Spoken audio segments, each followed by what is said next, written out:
Эргэжил инфляцийг 2 дахин бууруулна гэсэн төсвийн төлөвлөгөөг улсын их хурл саяхан баталсан. Гэхдээ үнийн өсөлт цаарахгүй энэ чигээр явбал инфляцийг энэ хэмжээнд бууруулж чадах уу гэсэн эргэлзээ байгаа юм а. Инфляцийг бууруулахын тулд арилжааны банкуудыг онилсон хуулийн зохицуулалт хэрэгтэй байгааг эдийн засагчид хэлж байна.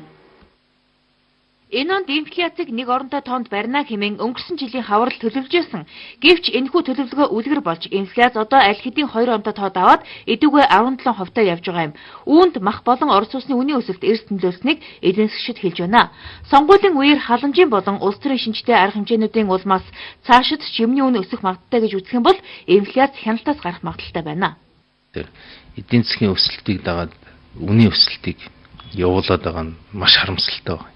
Өнгөрсөн оныхоос 17%-аар сайжрахаар байтал бараа бүтээгдэхүүний үн 20% нэмэгдээ явчихаар амьдрал ерөөсөө сайжрахгүй байгаа байхгүй.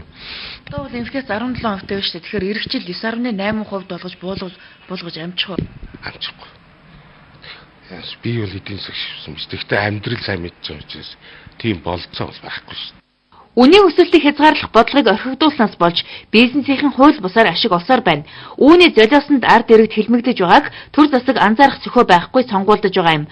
Төв банк инфляцийг оньсон бодлого явуулснаар 20% авах байсан инфляцийг 17% барьж чадсан гэж өөрсдийгөө зөвтгөж байна. Гэвч арилжааны банкуудын зээлийнхөө өндөр хэвээр байгаа нь эргээд үнийн өсөлтийг дагуулж байгааг мэрэгчлэнүүд сануулж байна. Энэ юмны үнийн өсөлтийг би мөнгөний ханшны бодлого Монголын төрийн мөнгөний бодлого алдагдсан учраас л би энэ өсөлт ийм явагдаад байна гэж үзээд байгаа юм. Зээлийн өндөр байгаа учраас үнийн өсөлтийг гаргуулад байна гэсэн ийм гаргалгаа ирж байна. Энэ дээр шалтгаан нь мөн. Наадах чинь нэг шалтгаан.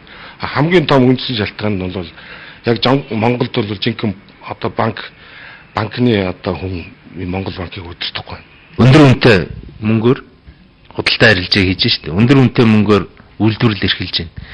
Тэгэхээр тэр төлж байгаа хүүгээ зарж байгаа барааныхаа одоо үн өртгөнд шингээгээ зараад байгаа байхгүй. Одоо жишээлбэл Төв банкны бодлогын хүү 0 руу очих хэвээр. Тийм ээ. Барууны орнууд ингэж л одоо хөгжлийг бий болгосон шүү дээ. Франц гэрэгт болсон сонгуулийн дараагаар улс төрийн докторгүй байдлын улмаас эдийн засаг нь хямраад байгаа. Мөн JP Morgan зэрэг дэлхийд алдартай томоохон банк хүртэл 2 тэрбум долларын алдагдал хүлээжээ. Тэгвэл Монгол удахгүй болох улсын хурлын болон нийслэлийн сонгуулийн дараагаар улс төр бужигдах юм бол байдал бүр